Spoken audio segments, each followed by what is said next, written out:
discuss about the strings, and we have also discussed that there are two types of strings. One is C style string, another is using string class. From now onward हम जो है वो use करेंगे string class को, और string class के through जो है वो हम फंक्शंस वगैरह को एक्सप्लोर कर लेते हैं. ठीक है, स्ट्रिंग्स के ऑपरेटर्स और बिल्ट इन फंक्शंस जो हैं वो कौन से होते हैं. ये हमारा ये लेक्चर 12 है. लास्ट टाइम हमारा लेक्चर 11 था और ये हमारा लेक्चर कौन सा है, 12 है. ठीक है, अच्छा पहले रिव्यू कर लेते हैं. रिव्यू में हमने स्ट्रिंग्स के बारे में पढ़ा. सी स्टाइल कैरेक्टर स्ट्रिंग होते हैं. फॉर एग्जांपल कैरेक्टर नेम, और इसमें आप लेंथ स्पेसिफाई करो या ना करो, रो के लिए ज़रूरी नहीं होता, और आपने नेम लिख दिया. ठीक है, this is about the C style character. यानी सी लैंग्वेज में ये इस तरीके से आप अरे बना सकते हैं. C++ में भी बना सकते हैं, लेकिन C++ में उससे बेटर ऑप्शन आ गई है कि आप क्लास इंक्लूड कर लें, एक लाइब्रेरी फ़ाइल इंक्लूड कर लें, उसके अंदर स्ट्रिंग डिफ़ाइन होता है और आप स्ट्रिंग डाटा टाइप जो है वो लिख लें, स्ट्रिंग नेम, और आपने नाम लिख. इसमें आपको ये भी स्पेसिफाई करने की ज़रूरत नहीं है कि इसकी लेंथ क्या है, और दूसरा आपको इसको अरे बनाने की भी ज़रूरत नहीं है. अच्छा, अब लास्ट टाइम हमने डिस्कस किया था कि हमारे पास जो स्ट्रिंग होता है वो स्पेसेस को एक्सेप्ट नहीं करता जब आप सी इन में लिखते हो. ठीक है, जब हम सी इन ग्रीट लिखेंगे तो अगर हम स्पेस बीच में डालेंगे तो एक्सेप्ट नहीं करेगा. फिर हमने उसकी जगह गेट्स को यूज़ किया था, लेकिन गेट्स जो है वो सी स्टाइल के लिए यूज़ होता है. अगर हमने स्ट्रिंग क्लास के ज़रूर स्ट्रिंग वेरिएबल में मल्टी स्पेस जो है वो इनपुट लेनी है तो हम क्या करते हैं, गेट लाइन का फंक्शन लगाते हैं. ठीक है, गेट लाइन के फंक्शन में क्या करते हैं, हम सी इन लिखते हैं, यानी इसको स्ट्रिंग डिफ़ाइन करते हैं. फिर हम ग्रीट यानी उस वेरिएबल को बताते हैं कि जो भी आप एंटर करो वो आपके पास इस वेरिएबल के अंदर. ये बिल्कुल वैसे ही काम करेगा जैसे सी इन करता है, लेकिन ये क्या करेगा, स्पेसेस को भी एक्सेप्ट करेगा. ठीक है, स्पेसेस को भी आपके ग्रीट के फंक्शन के अंदर सेव करेगा. ठीक है, और आप उसको प्रिंट करा के देख सकते हो कि आपके पास वही इनपुट आएगी जो कि आपने इनपुट दी थी, वही आउटपुट के तौर पे प्रिंट होगी. ठीक है, अब एक कॉन्सेप्ट होता है स्ट्रिंग में, स्ट्रिंग कॉन्कैटिनेशन. ठीक है, आपने शायद पहले भी ये वर्ड सुना हो. कॉन्कैटिनेट करना होता है कंबाइन करना, कि आप दो स्ट्रिंग्स को आपस में कैसे कंबाइन कर सकते हैं. उसके लिए जो ऑपरेटर यूज़ होता है वो प्लस का ऑपरेटर यूज़ होता है. ठीक है, हमने अर्थमेटिक में पढ़ा था कि प्लस इंटीजर या कैरेक्टर या फ्लोट्स के साथ अर्थमेटिक ऑपरेशन, यानी उनको ऐड, मल्टीप्लाई, ऐड करने के लिए यूज़ होता है. अर्थमेटिक ऑपरेटर्स हमारे पास प्लस, माइनस, मल्टीप्लाई, डिवाइड होते हैं. लेकिन अगर यही ऑपरेटर हम स्ट्रिंग्स के साथ यूज़ करें तो इसका मतलब होता है कॉन्कैटिनेट करना, यानी कंबाइन कर देना, कि इसके आगे इस स्ट्रिंग को ऐड कर देना. ठीक है, इसका मतलब ये नहीं होगा कि आस्की वैल्यूज़ ऐड होंगी, बल्कि आपका नाम जो है वो नेम के अंदर इरम अब्दुल्ला सेव हो जाएगा. ठीक है, इरम स्पेस मैंने पहले ही खुद ही दी हुई है. अगर आप खुद नहीं देंगे तो ये स्पेस नहीं खुद से करता, आप इरम के आगे ही अब्दुल्ला लिखा जाएगा, का स्पेस नहीं है. अगर मैंने दी हुई है तो इरम स्पेस अब्दुल्ला जो है वो नेम के अंदर जाकर सेव हो जाएगा. ठीक है, at least one of the two operand must be a string variable. उसने कहा है कि आपके पास ये जो हैं वो स्ट्रिंग वेरिएबल होने चाहिए कॉन्कैटिनेट करने के लिए, कोई से एक लाजमी होना चाहिए. ठीक है, प्लस का मतलब है जब भी आप प्लस लगाओगे तो अगर स्ट्रिंग होगा तभी वो उसको आइडेंटिफाई करेगा कि ये कॉन्कैटिनेशन ऑपरेटर है. और ये स्पेसेस खुद से नहीं डालता, बल्कि आपको स्पेसिफाई करनी पड़ती है कि ये स्पेस है और ये स्पेस नहीं है. ठीक है, अच्छा कॉन्कैटिनेशन की एग्जांपल है. फॉर एग्जांपल मेरे पास एक फ़र्स्ट नेम है, एक लास्ट नेम है. ठीक है, और मैं फुल नेम एक वेरिएबल में सेव कराना चाहती हूँ, तो मैं क्या करूँगी, एफ नेम के वेरिएबल ले लूँगी, यानी स्ट्रिंग है, उसके साथ प्लस, फिर स्पेस कॉन्कैटिनेट कर ली, और साथ मैंने लास्ट नेम कॉन्कैटिनेट कर लिया. तो फुल नेम के अंदर मेरा पूरा नाम इरम स्पेस अब्दुल्ला जाकर सेव हो गया. जब मैं इसको प्रिंट कराऊंगी तो मेरा पूरा नाम प्रिंट हो जाएगा. This is the example of the concatenation, कि किस तरीके से आप स्ट्रिंग्स को कंबाइन कर सकते हैं. बेशक डायरेक्ट स्ट्रिंग वैल्यू हो जैसे कि ये वाली है, बेशक आपकी स्ट्रिंग वैल्यू किसी स्ट्रिंग वेरिएबल के अंदर स्टोर हुई हो. ठीक है, प्लस का मतलब ये है कि आप जब भी प्लस स्ट्रिंग के साथ यूज़ कर रहे हैं C++ में, तो इसका मतलब है कॉन्कैटिनेट करना. ठीक है, फिर हमारे पास स्ट्रिंग में एक मेथड होता है लेंथ का मेथड. ठीक है, function length returns an unsigned integer value that equals to the number of character currently in the string. ठीक है, लेंथ आपको नाम से समझ आ रहा है कि लेंथ का मतलब है कि आपने जितना भी टेक्स्ट उस स्ट्रिंग के अंदर लिखा है वो उसकी लेंथ, यानी उसमें कितने कैरेक्टर्स हैं, कितनी स्पेसेस हैं, सारा काउंट करके बता देगा कि ये इतनी लेंथ की स्ट्रिंग जो है वो आपने सेव किए, इतने करेक्टर्स हैं। स्पेस भी बेसिकली एक करेक्टर ही होता है जो कि स्टोर हो रहा होता है, ठीक है। तो स्पेस भी इंक्लूड करेगा, स्पेस को भी वो 1 काउंट करेगा, ठीक है। और वो आपने जो भी स्ट्रिंग एंटर की होगी उस स्ट्रिंग का आपको लेंथ कैलकुलेट करनी है। लेंथ की बजाय आप साइज़ का वेरिएबल भी यूज़ कर सकते हैं, दोनों एक ही काम करते हैं। Function size returns the same value as the function length, ठीक है। You must use dot notation. आपने क्या करना है, डॉट नोटेशन यूज़ करनी है। आपने फॉर एग्जांपल कोई भी वेरिएबल है जिसकी आपने लेंथ यूज़ करनी है, तो आप नेम डॉट लेंथ लिखेंगे और आगे राउंड ब्रैकेट लगाएंगे, क्योंकि लेंथ एक फंक्शन है, मेथड है। मेथड को फंक्शन भी कहते हैं, ठीक है। फंक्शन हमने कहा था जैसे मेन एक फंक्शन है तो उसके आगे राउंड ब्रैकेट लगते हैं, इसी तरह लेंथ एक मेथड है, फंक्शन है, जिसके आगे राउंड ब्रैकेट लगते हैं, ठीक है। डॉट नोटेशन क्या होती है कि आप डॉट ऑपरेटर लगाते हैं। इसकी एग्जांपल हम आगे देखेंगे, ठीक है। पहले डिस्कस कर लेते हैं इसको। No arguments just bracket. आपने आर्ग्यूमेंट्स नहीं देने, इसके अंदर कुछ लिखना नहीं है। जैसे हम प्रिंट एफ, अच्छा प्रिंट एफ आपने नहीं पढ़ा। जैसे आप कोई भी फंक्शन आगे यूज़ करेंगे उसके अंदर आर्ग्यूमेंट देते हैं, आपने आर्ग्यूमेंट नहीं देना, सिर्फ आपने ये बेसिकली ये राउंड ब्रैकेट है, ठीक है। ये पता नहीं लग रहा लेकिन ये आपके पास इस तरीके से राउंड ब्रैकेट है, स्पेस इसमें हो जाती तो ज़रा क्लियर हो जाता है। ये राउंड ब्रैकेट है, ठीक है। Smallest return possible is 0। अगर आपकी स्ट्रिंग के अंदर कोई वैल्यू नहीं है तो 0 रिटर्न हो जाएगा। स्मॉलेस्ट पॉसिबल नंबर कौन सा, 0 है। Treat returns type as an integer. आपकी जो रिटर्न टाइप होगी इसकी, यानी जो वैल्यू वापस आएगी आपके पास, वो क्या होगी, इंटीजर वैल्यू होगी। इसकी जो लेंथ है, जैसे इसकी लेंथ है 1 2 3 4 5 6 7, तो ये 7 कैरेक्टर्स का आपके पास नेम है। वर्ड इक्वल टू ये स्ट्रिंग वर्ड होगा, ठीक है। अब x के अंदर जो कि इंटीजर होगा, ये आपके पास वर्ड स्ट्रिंग है और x आपके पास इंटीजर होगा, ठीक है। आपने लिखा वर्ड डॉट लेंथ और फिर आगे 2 राउंड ब्रैकेट लगा दी और सेमीकोलन लगा दिया, तो ये x के अंदर क्या सेव हो जाएगा, 7 सेव हो जाएगा, जो कि इसकी लेंथ है, ठीक है। इसकी एक एग्जांपल भी देख लेते हैं। एग्जांपल ये है कि आप अपना नाम एंटर करें और नाम एंटर करने के बाद आपको ये प्रिंट कर देगा कि your name contains name dot length letters, कि आपके नेम में इतने लेटर्स हैं इंक्लूडिंग द स्पेसेस, ठीक है। अगर आपने स्पेसेस एलिमिनेट करनी है तो उसके लिए पहले आपको स्पेसेस को माइनस करना पड़ेगा। कैसे करेंगे वो भी हम आगे देख लेते हैं, ठीक है। अब एक मेथड होता है स्ट्रिंग में फाइंड का मेथड, ठीक है। फाइंड के मेथड के अंदर एक आर्ग्यूमेंट जाता है। वो आर्ग्यूमेंट कौन सा होता है कि आपने जो वर्ड फाइंड आउट करना है, ठीक है। फॉर एग्जांपल आपके पास नेम है, आप उस नेम के अंदर फाइंड करना चाहते हैं कि एंडी नाम आ रहा है या नहीं, तो आप लिखोगे नेम, वो वेरिएबल जिसके अंदर आपका कोई भी नेम सेव है, डॉट फाइंड, और उसके अंदर जो आर्ग्यूमेंट स्ट्रिंग देंगे आप, वो एक कैरेक्टर भी हो सकता है, एक स्ट्रिंग भी हो सकती है। वो आपके पास क्या है, बेसिकली वो आपके नाम के अंदर से ये फाइंड आउट करेगा कि इधर इसके अंदर ये है या नहीं है, ठीक है। वो यही कह रहा है कि आपका जो भी आर्ग्यूमेंट है, आप एक स्ट्रिंग भी फाइंड आउट करना चाहते हैं वो भी कर सकते हैं, अगर आप कैरेक्टर फाइंड आउट करना चाहते हैं आप वो भी कर सकते हैं, ठीक है। अब ये क्या है, अगर आपके उस स्ट्रिंग के अंदर एक से ज़्यादा दफ़ा एंडी लिखा हुआ है तो ये सिर्फ फर्स्ट वाला जो है वो लेफ़्ट साइड से फर्स्ट वाले को फाइंड करेगा, ठीक है। केस मैटर्स, ठीक है। आपको पता होना चाहिए कि ये मैटर कर रहा है कि आप कहाँ से स्टार्ट करें। शुरू से स्टार्ट कर रहे हो तो लेफ़्ट साइड से आपके पास जो पहला एंडी आएगा वो उसको कंसिडर करेगा। अच्छा, ये रिटर्न एक्चुअली क्या करता है, ये रिटर्न करता है लेफ़्ट मोस्ट पोजीशन फाउंड, यानी आपके पास अगर कोई नाम लिखा हुआ है, फॉर एग्जांपल विलियम एंडी लिखा हुआ है, ठीक है। उसके अंदर आपने नेम के अंदर विलियम एंडी सेव था और उसके अंदर से आपने फाइंड आउट करना है, फॉर एग्जांपल ये आ गया, ठीक है।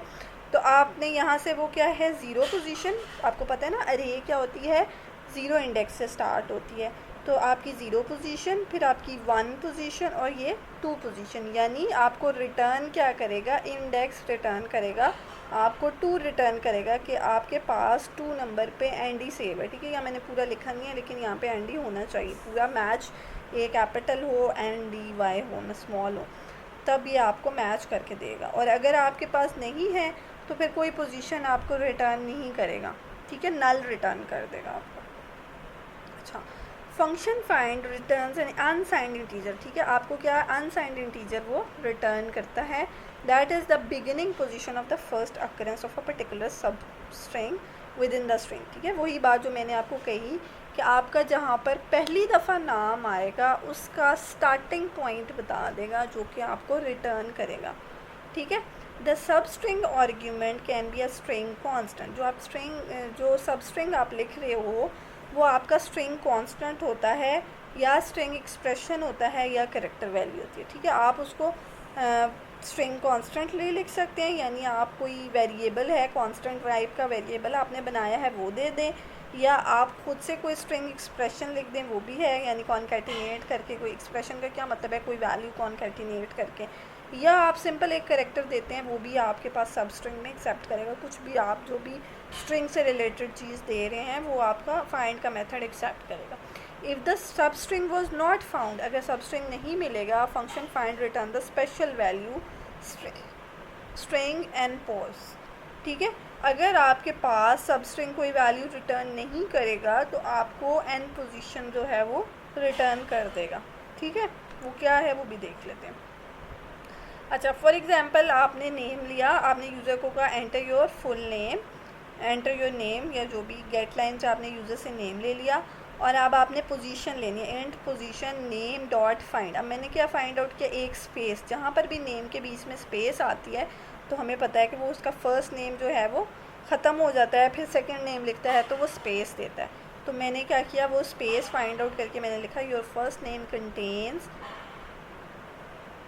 Dash letters. ठीक है, अब ये कैसे, मैंने फॉर एग्जांपल इरम लिखा IRAM और स्पेस आ गई, तो उसने मुझे क्या रिटर्न किया, 0 1 2 3। ठीक है, इरम अगर आप लिखें फॉर एग्जांपल फाइंड लिखें, ठीक है, इरम अब लिखा नहीं हुआ यहाँ पे, ठीक है, 1 2 3 4 और 5 पोजीशन पे मेरे पास जो है वो आ गया है, वो जो भी स्पेस आ गई है। ठीक है, फॉर एग्जांपल तो ये काउंट कैसे करेगा, 0 1 2 3 और 4, मुझे रिटर्न क्या करेगा, 4 करेगा, और मुझे पता है कि फाइंड के अंदर कितने लेटर्स आते हैं, 4 लेटर्स आते हैं। इसका मतलब है कि मैंने ये प्रोग्राम सही से डिज़ाइन कर लिया कि अगर कोई नेम एंटर कर रहा है तो मैंने उसको बता दिया कि भैया आपके नाम के अंदर इतने जो हैं वो लेटर्स हैं फर्स्ट नेम के अंदर। ठीक है, फर्स्ट नेम, पूरे नेम के अंदर तो आप नेम डॉट साइज करके निकाल सकते हो, लेकिन फर्स्ट नेम के अंदर आपने कैसे फाइंड आउट किया है, आपने स्पेस फाइंड आउट किया है, तो स्पेस पे जो भी पोजीशन आ रही थी आपने कहा इससे पहले वाले आपके पास जो हैं वो क्या है, फर्स्ट नेम की लेंथ है। ठीक है, इस तरीके से आप कोशिश किया करें, कोई क्वेश्चन निकालें कि अगर ऐसा हो तो फिर कैसे हो, तो फिर आप जो है वो ज़्यादा अंडरस्टैंडिंग डेवलप कर सकेंगे। ये सारे प्रोग्राम मैंने अभी डिज़ाइन किए हैं बैठ के कि अगर फाइंड का फंक्शन है तो वो कैसे समझ आएगा, अगर सब स्ट्रिंग का फंक्शन है तो वो कैसे समझ आएगा। तो आप भी कोशिश करें कि आप भी इस तरीके से कुछ ना कुछ डिज़ाइन करें। अच्छा, सब स्ट्रिंग का क्या मतलब, आपको पता है कि सेट्स में हम पढ़ते थे सब सेट्स के बारे में।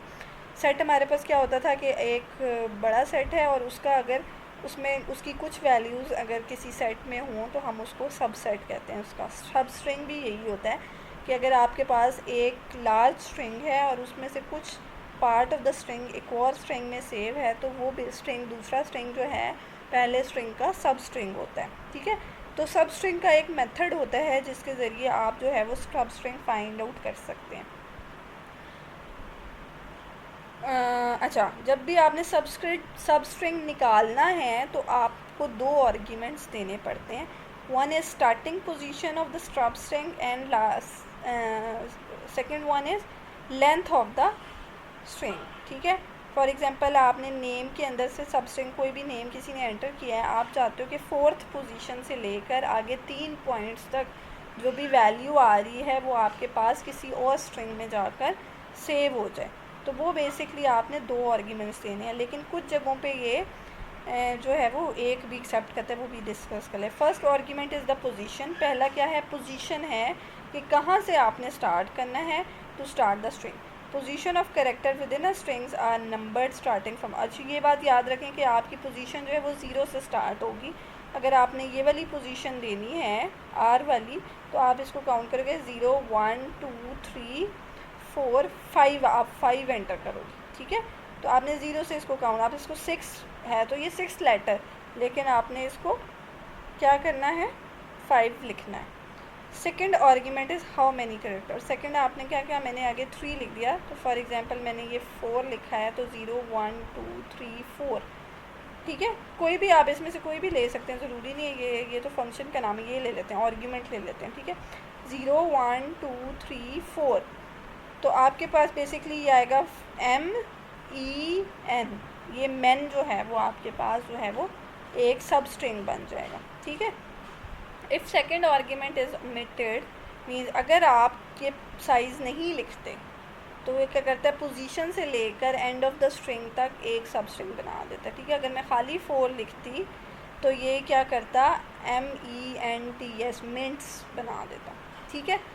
तो सेकेंड आर्ग्यूमेंट ऑप्शनल होता है, लेकिन अगर आपने स्पेसिफाई करना है कितने लेटर्स का है तो आपने सेकेंड जो है वो डिफ़ाइन करना, ठीक है। If second argument is omitted mean, अच्छा ये हो गया। Return a string not a character, अब ये आपको स्ट्रिंग रिटर्न करेगा, जो भी चीज़ आपको रिटर्न कर रहा है वो आपने स्ट्रिंग वेरिएबल में सेव करनी है, करेक्टर वेरिएबल में नहीं सेव करनी। बेशक आपने यहाँ 4 और 1 लिख दिया है, यानी 4 से स्टार्ट करो और एक करेक्टर लो, लेकिन आप उसको करेक्टर में सेव नहीं करेंगे, आप उसको स्ट्रिंग में ही सेव करेंगे। इसकी एग्जांपल है मेरे पास, ठीक है।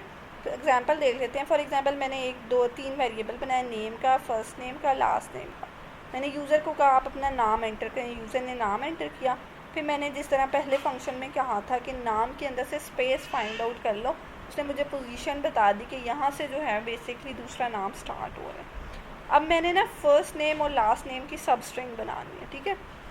पहले तो मुझे पता लग रहा था ना कि इतने लेटर्स हैं मेरे फर्स्ट नेम में, अब मुझे पोजीशन पता है, तो मैं क्या करती हूँ, नेम के नेम डॉट str, नेम क्या है जिसके अंदर मेरा पूरा नाम सेव है, उसकी मैंने सब स्ट्रिंग बना ली है। सब स्ट्रिंग बना के मैंने एफ नेम के अंदर, फर्स्ट नेम के अंदर जाकर सेव कर दिया। मैंने उसको कहा कि 0 इंडेक्स से स्टार्ट करो और जितनी पोजीशन है ना, जितने टोटल पोजीशन आ रहे हैं उतने जो हैं वो आप फर्स्ट नेम के अंदर सेव कर दो, ठीक है। अगर एरम स्पेस जो है वो 4 पे आ रहा था तो वो 0 1 2 3 4 यानी IRAM जो है वो 0 1 2 3, तो वो आपके पास क्या करेगा, उन लेटर्स तक मेरे पास जो है एफ नेम में सेव कर देगा। 0 से स्टार्ट करेगा और टोटल 4 नंबर जो है वो सेव कर देगा।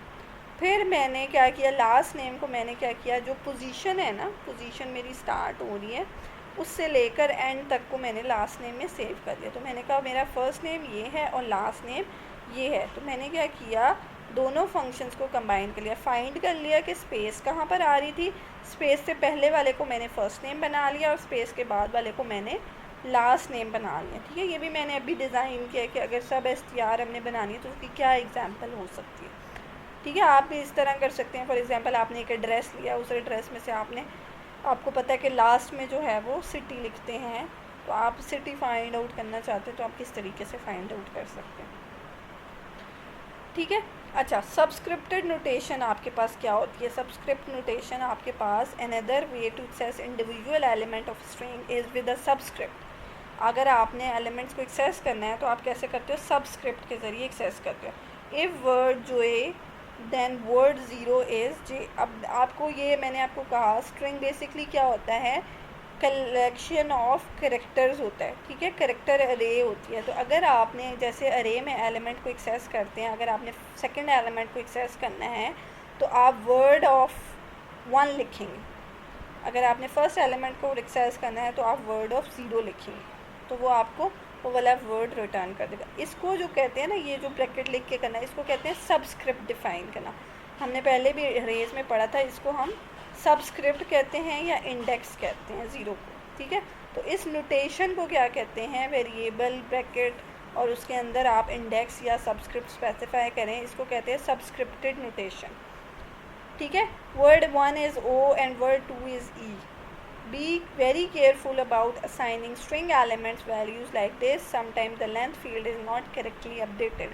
ठीक है। फॉर एग्जांपल आप लिख देते हो वर्ड ऑफ 9 और 9 तो है ही नहीं, इसके तो 3 कैरेक्टर्स हैं, 0 1 2 होने चाहिए।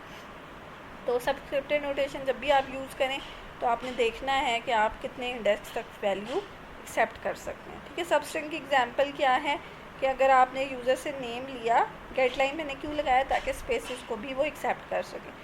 अगर आपने यूज़र से नेम लिया है और आप बताना चाहते हो कि your name start with name of zero, ठीक है। नेम ऑफ ज़ीरो का क्या मतलब है कि आपका पहला एलिमेंट, अगर मैंने एरम लिखा है तो वो लिखा है your name start with I, ठीक है। और योर नेम एंड विद, अगर मैंने खाली एरम लिखा है तो वो क्या करेगा, 4 लेंथ निकालेगा, 4 4 माइनस 1 3 होता है, नेम ऑफ 3 मेरे पास, यानी फोर्थ एलिमेंट 3, क्यों, क्योंकि इंडेक्स अगर 3 हो तो फोर्थ एलिमेंट आता है, तो मेरा फोर्थ एलिमेंट जो है नेम का वो एम आता है, तो your name ends with M आ जाएगा, ठीक है। तो ये होती है सब्सक्रिप्टेड नोटेशन।